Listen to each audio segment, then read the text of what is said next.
ඔයා දන්නෙත් නැතුවම ඔයාගේ මනස කාට හරි පාලනය කරන්න පුළුවන් නම් ඔයා හිතන දේ ඔයා කරන දේ විතරක් නෙමෙයි ඔයාගේ මතකය පවා වෙනත් කෙනෙක්ට අවශ්‍ය විදිහට වෙනස් කරන්න පුළුවන් නම් මේ කියන්නේ ස්ට්‍රේන්ජර් තින්ග්ස් වගේ ටීවී සීරීස් එකක් ගැන නම් නෙමෙයි.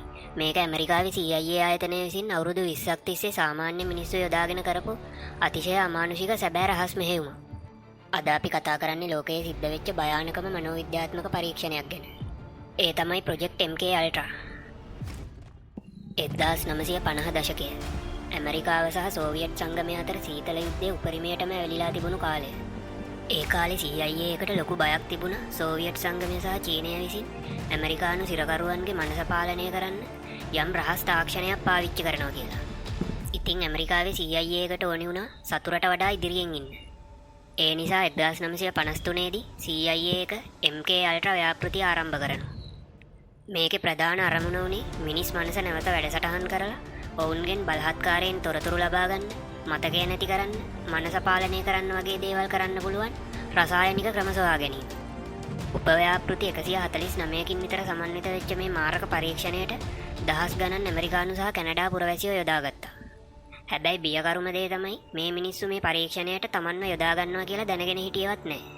විශේෂයෙන්ම රෝහල් වල හිටපු රෝගීන්, මානසික රෝගීන්, සිරකරුවෝ, හමුදා සෙබළු වගේම ලිංගික ශ්‍රමිකයනුත් මේකට ගොදුරු වුණා. ඔවුන්ට LSD වගේ මනසට බලපෑම් කරන ඖෂධ අධික මාත්‍රාවලින් ලබා දීලා තියෙනවා. සමහරුන් අඳුරු කාමරවල හිර කරලා පැය 60ක් වගේ ලොකු කාලයක් නිදාගන්න දෙන්නේ නැතුව තියලා පටිගත කරපු පණිවිඩ නැවත නැවත අහන්න සලස්වලා තියෙනවා. මෝහණය කිරීම, අධික මාත්‍රාවලින් විද්‍යුත් කම්පන, ඒ කියන්නේ ඉලෙක්ට්‍රෝෂොක් තෙරපි ලබා දීම වගේ දේවලුත් කරලා තියෙනවා. මනස දුර්වල කරලා මතකය මකලා දාලා අලුත් අනන්‍යතාවයක් ඇතුළු කරන්න පුළුවන්ද? මනස පාලනය කරලා මිනිස්සු ලවා මෙහෙයුම් සිදු කරව ගන්න පුළුවන්ද? වගේ දේවල් මෙතනදී පරීක්ෂා කරලා තියෙනවා. රෝගවලට ප්‍රතිකාර කරන මුවාවෙන් තමයි මේ දේවල් කරගෙන ගිහින් තියෙන්නේ. CIA එක මේ පරීක්ෂණය රසායනාගාරවලට විතරක් සීමා කළේ නැහැ. CIA නිලධාරීන් සාමාන්‍ය පුරවැසියෝ විදිහට හැසිරීලා එදිනෙදා හම්බ වෙන සාමාන්‍ය මිනිස්සුන්ටත් LSD ලබා දීලා තියෙනවා. සමහරුන්ට ඇල්කොහොල් වලට මිශ්‍ර කරලා LSD ලබා දීලා තියෙනවා. ඔපරේෂන් මිඩ්නයිට් ක්ලයිමැක්ස් කියන උපව්‍යාපෘතිය යටතේ ගණිකාවන් යොදාගෙන මිනිස්සුන්ට හොරෙන් LSD ලබා දීලා තියෙනවා.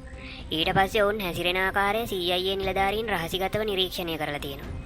ඒගොල්ලන්ට ඕන වුණේ ලිංගිකත්වය සහ මත්ද්‍රව්‍ය එකතු වුණාම මිනිස්සු වැඩිපුර කතා කරනවද, රහස් එලි කරනවද කියලා බලාගන්න.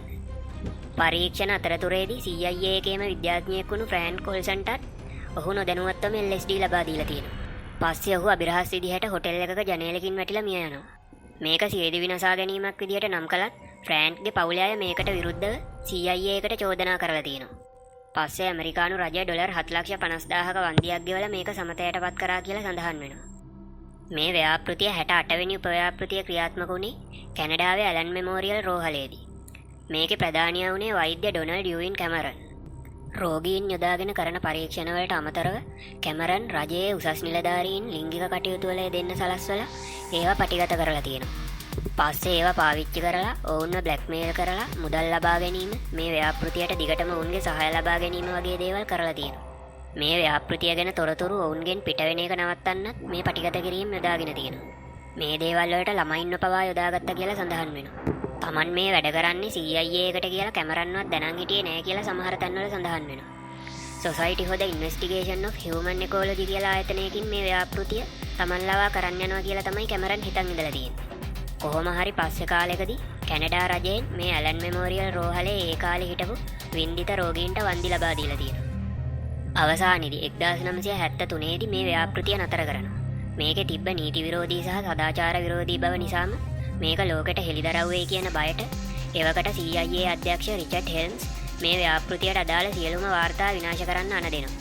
හැබැයි 1975 දී චර්ච් කමිටුව සහ රොකෆෙලර් කොමිසම කරපු විමර්ශන නිසා MK අල්ට්‍රා ව්‍යාපෘතිය ගැන ලෝකෙට අනාවරණය වෙනවා.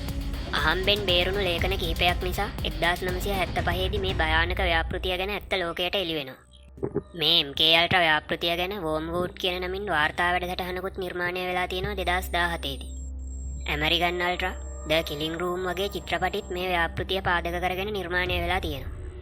කොහොම වුණත් MK අල්ට්‍රා ප්‍රොජෙක්ට් එක නැවැත්තුවාට පස්සෙත් මන්ටාක් ප්‍රොජෙක්ට් කියන නමින් ව්‍යාපෘතියක් ක්‍රියාත්මක වුණා කියලා මතයක් තියෙනවා. හැබැයි මේක නම් MK අල්ට්‍රා ප්‍රොජෙක්ට් එක වගේ සාක්ෂි සහිතව ඔප්පු වෙච්ච එකක් නෙමෙයි. කොහොම වුණත් මේ මන්ටාක් ප්‍රොජෙක්ට් එකේදී මානසික ශක්තියින් කාලතරණය ටෙලිපොටේෂන් වගේ දේවල් ගැන පවා පරීක්ෂණ කරා කියලා කියනවා. ස්ට්‍රේන්ජර් තින්ග්ස් TV සීරීස් එකත් යම්තාක් දුරකට මේක පාදක කරගෙන නිර්මාණය වුණා කියලා තමයි කියන්නේ. අපි මේ මන්ටාක් ප්‍රොජෙක්ට් එක ගැනත් ඉස්සරහට වීඩියෝ එකකින් කතා කරමු. ඉතින් සමහරු නම් විශ්වාස කරනවා මේ වගේ ව්‍යාපෘති තවමත් රහසිගතව ක්‍රියාත්මක වෙනවා කියලා. ඒ ගැන ඔයා හිතන දේත් කමෙන්ට් කරන්න. එහෙනම් අලුත් වීඩියෝ එකකින් හම්බෙමු.